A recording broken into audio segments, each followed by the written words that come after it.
All right, you guys, happy Monday. A little bit of history for you today. It was after the public execution of sitting President JFK in 1963 that the CIA established Operation Mockingbird.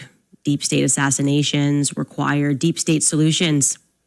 They spent an offensive amount of money to control the press and to control the narrative, to put an end to the public asking common sense questions about what actually transpired on that fateful day in Dallas.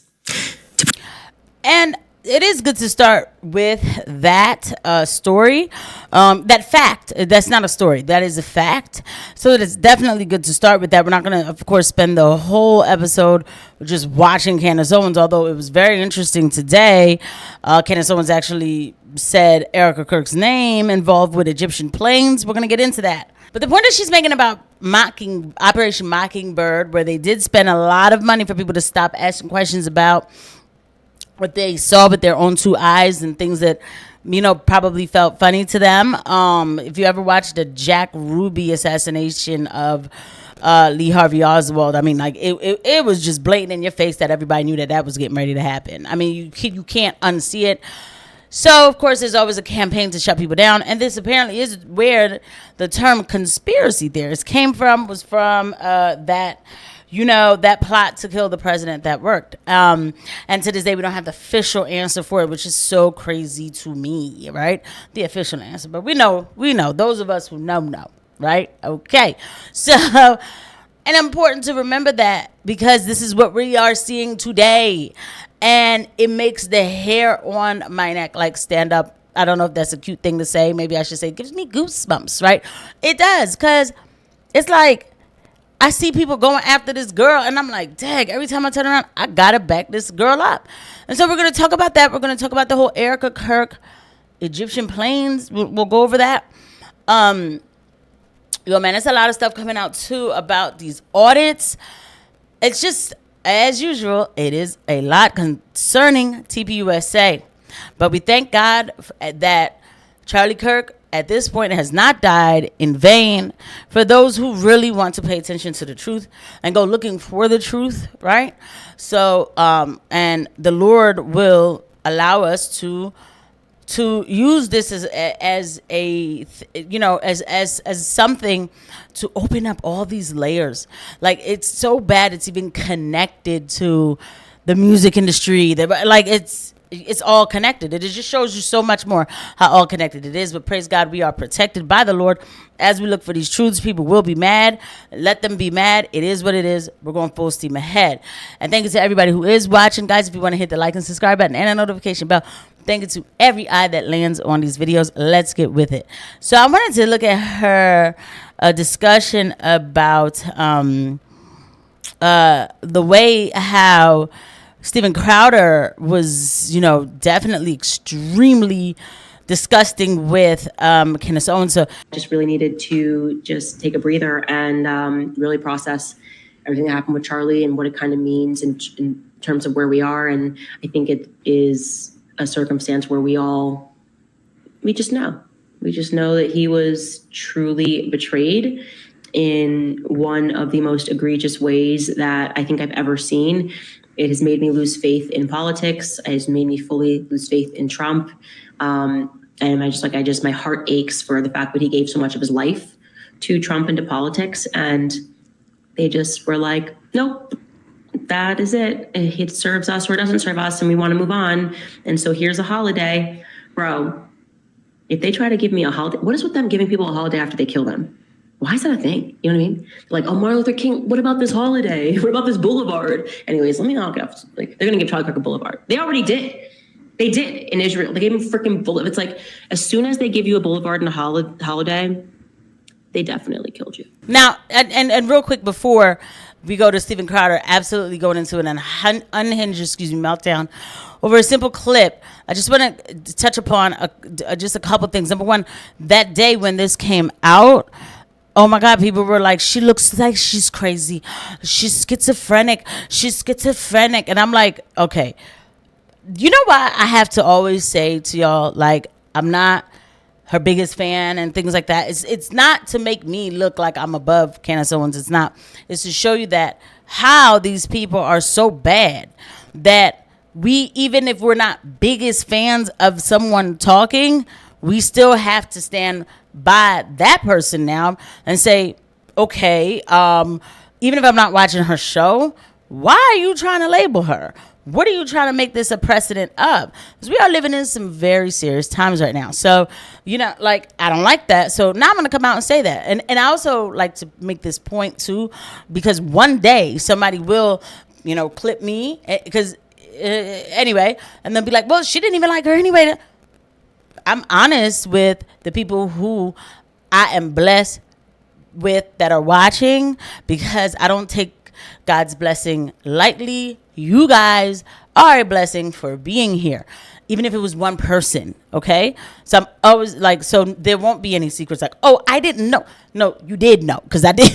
Like, okay, so there's that, and it's not even that deep, but it's just, I see how these people roll, right? So there's that. Then the other thing, so she's making a little bit of a joke about what's up with them giving you a holiday. This, even though it's like you're talking about your raw thoughts, you're raw thinking it, and these people act like every single thought has to be polished. That's not how life works. That's not normal. And period. Okay, there's no question. They killed you. There's no way. That's like their signature thing. It's like that's what they do. Oh, and then another thing. I'm sorry, I didn't mean to cut it off. Somebody was like, oh, look at her hair. Oh, she's really looking crazy. And I'm like, what are you talking about? I'm like, she actually looks really nice in this video because she looks natural. I was like, why are you talking about her hair? So she has in a ponytail. I was like, I don't know. I feel like it's a little racist, right? Oh, no, I'm just saying she always has hair and makeup on. This is her natural look. Why does that make her look schizophrenic? What's going on? It's the Fed signature. It's how they sign off after they murder you. They're like Holiday in a boulevard. And it's never on a nice side of town either. Like Charlie Kirk Boulevard is not going to be a nice side of town.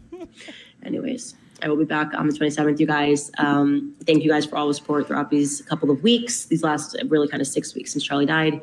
And we will see you guys then. Well, let me first be tactful here and tell you that outrageous claims, and this is an outrageous claim, require outrageous evidence. Of course, as is par for the course, none has been presented. You know who's really close to President Trump, and you know who people are now saying stood to gain? Well, Charlie's wife, Erika Kirk, who has now been put, Candace with that language, with this accusation, has put the wife of Charlie Kirk, and she'll say, that's not what I tried to do. It is. It's the result.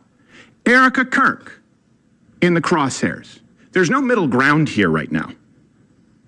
Either Erika Kirk is evil and was in on it, or Candace Owens is an evil.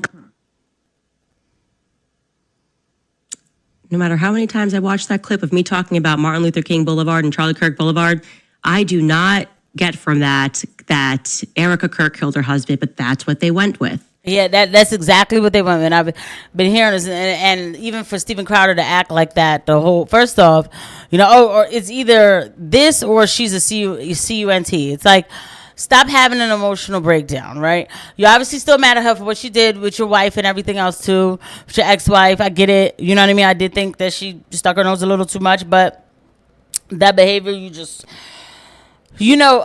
portrayed there is giving me ridiculous amount of emotions. It's feminine. It was petty. Call her names, right? You have no facts. So it was ridiculous, and these people went straight to, oh, because she's talking like that, that's gonna get Erika her. No, y'all not gonna thought. First off, she's talking nice because sis over here is like, I'm sorry, there was just too much going on, and I refuse to believe that the wife didn't know some of the stuff that was going on. And I'm not a fool for saying it. I'm not mean for saying I don't care. How about that, right?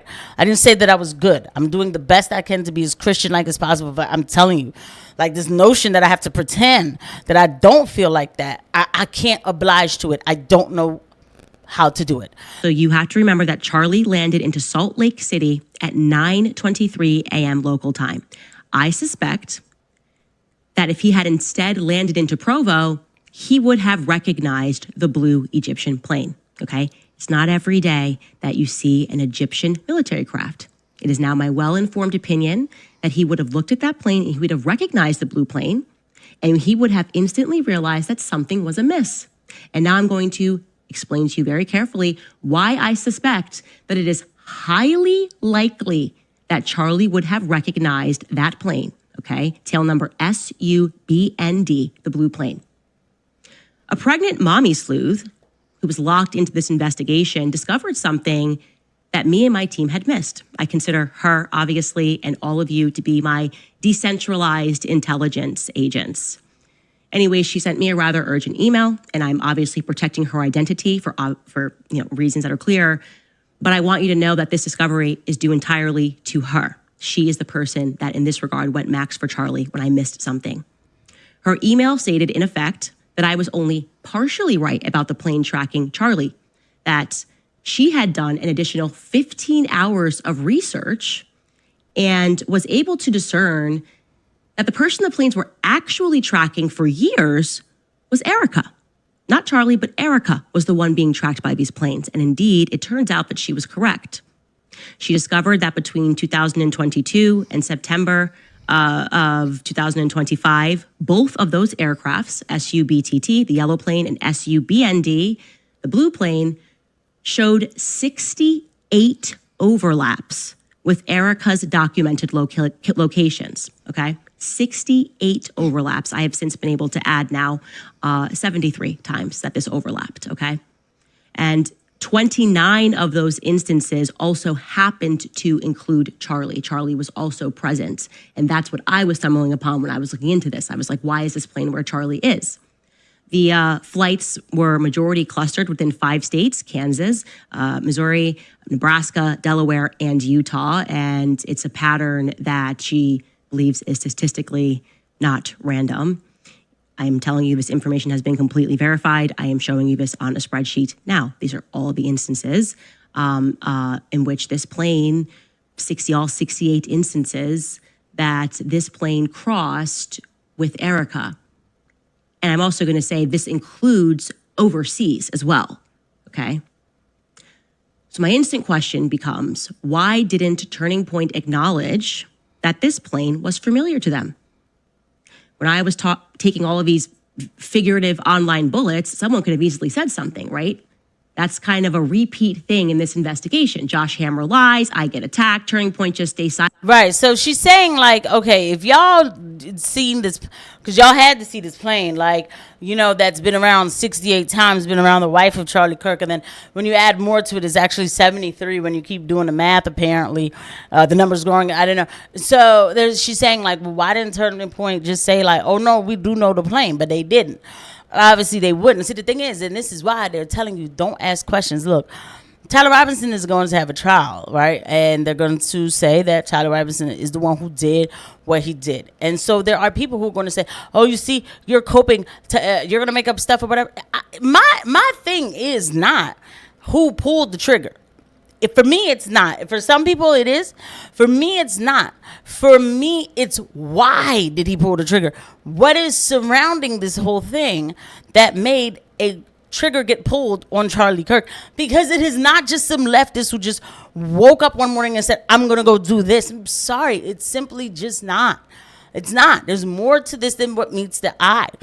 You know? Please, grooming and picking soldiers from online, and that's what I call them. You know, these online group chats, bro. If anybody's smart, you know, it's usually like if there's 50 people in the online group chat, 45 of them are them boys, the Fed boys, allegedly, and 5 of them are some dumb kids who getting caught up, or some Muslims getting caught up, or some white nationalists getting caught up. Somebody's getting caught up. They were doing this with AOL. They've been doing this for a long time. This is how they move. This is how they operate, right? So I want to know why. What the hell is going on? Our government. Okay, so they think she's bad, but I'm actually really worse, because and why is this thing following her around?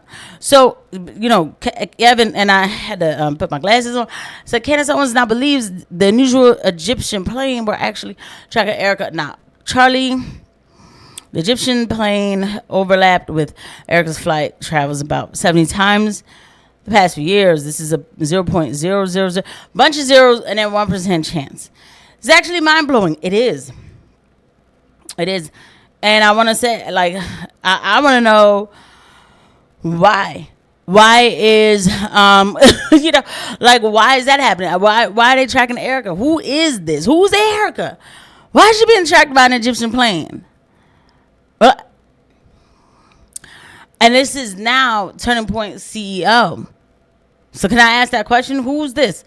So Pastor Mark Driscoll comes with the "oh no" anyway, and Evans says this is really weird thing for a pastor to respond with and insert himself into in this. Okay. Because, like, why? Yeah, who are you pastors? Like, what is it? Like, Chapel Calvary pastor? Let's see who this Mark Driscoll, who couldn't, you know what I mean? 477.9K followers. Like, does Mark Finley have that many pastors? Followers? You know what I mean? Like, for those of you lonely little weirdos who keep leaving 7K. Like, well, is this how a pastor talks? Like, who even are you? Stop being lazy, get off the couch, and take responsibility, charge your life. What's going on? You know what I mean? Who are these people? They have apps. The tithes aren't paying all the, like, what?